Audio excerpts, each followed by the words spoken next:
Hi, my name is Tia Grace Fennis, and this is my self-care and wellness journey. I'm going to be sharing what I've learned this semester about self-care, how I've grown, and how I plan to carry these lessons into my future as an educator. So first, I'm just going to introduce who I am and why self-care matters to me. So first, my name is Tia Grace Fennis, like I said. I am an early education elementary major with a specialty with students with disabilities. I work at a place called Dogtopia in Tinton Falls. I work as a rover and assistant manager. It's a doggy daycare. I love it. I can't complain. Um, my goal as a future educator is to create a safe and inclusive space where all children feel supported and valued. It's really important to me as I didn't have the best teachers growing up in elementary school.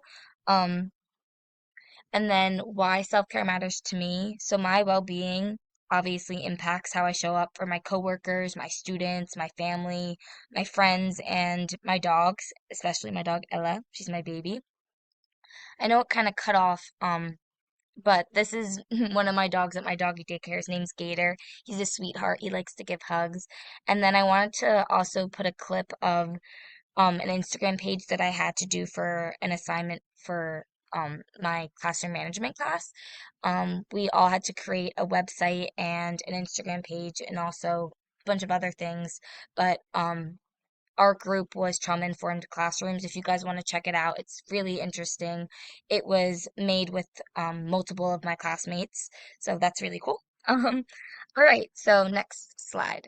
So some takeaways from the course. I want to first start about like the main learning. Um, this is kind of like the second one, but it's a really important quote that I want to start off with. Self-care isn't a luxury, it's a necessity for being our best selves, both personally and professionally. This is from Bronnie, 2022. I love this quote.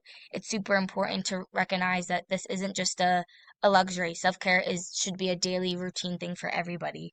Um, Now let's go on to my well-being and education. So, how I feel emotionally will directly affect how I connect with my students, especially those with abilities. Um, Working in my job, it's really important for me to take care of myself so I can handle stressful situations with grace and empathy because that happens a lot at work with any job, obviously. And then my overall goal in this course is to create a sustainable habits.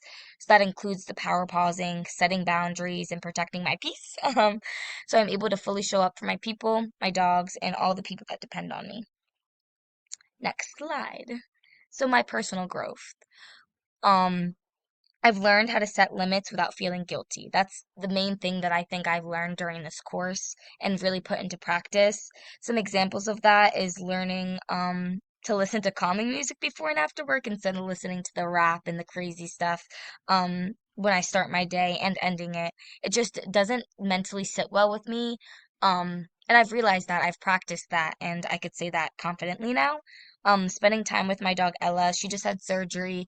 I have three dogs at home, but she's my baby. Not obviously I care about those dogs too, but she is my baby. I had her since she was literally like a couple weeks old.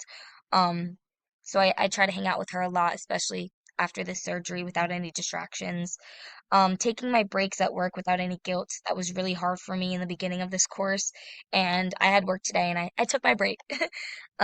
Building relationships that truly benefit me, not those that use me for obviously their personal growth, I guess. I mean, obviously, I feel like when you're in a relationship, whether that is a friendship, romantically or just like with family, it's really important to like obviously have boundaries with those important people.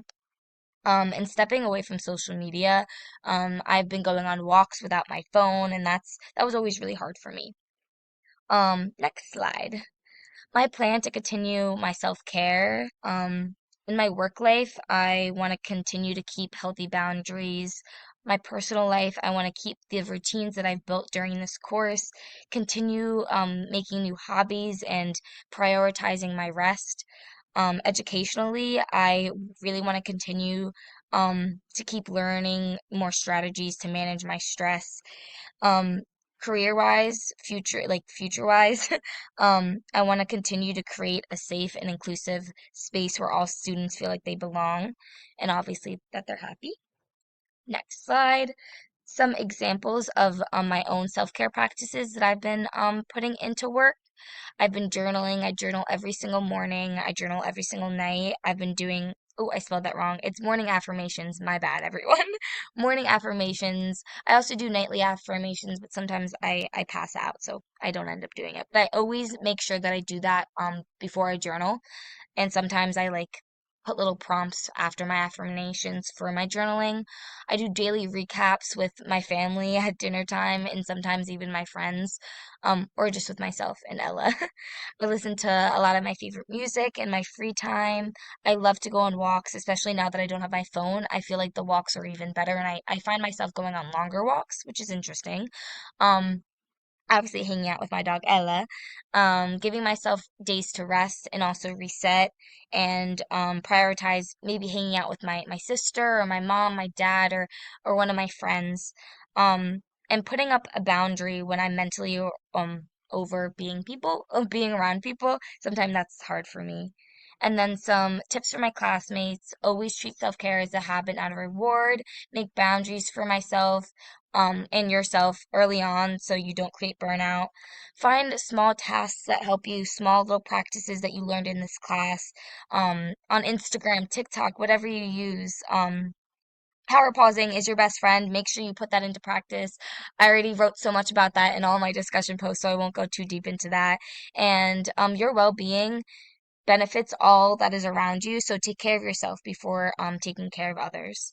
And then some resources, the Braun ebook that we had to read, MadFit. This is a YouTuber. She's great. I do my morning stretches with her and my some workouts if I can't get into the gym. And any podcaster, I didn't want to list specific because it really just depends on the topic. If you're looking for more mental health wise, you could look up on Google. It's great. I really like history podcasts and anything about animals makes me happy, so I like to use that. And I think that's it. Sorry, this is almost 7 minutes and 30 seconds, but yeah, I hope you enjoyed. I don't know how to get out of this now.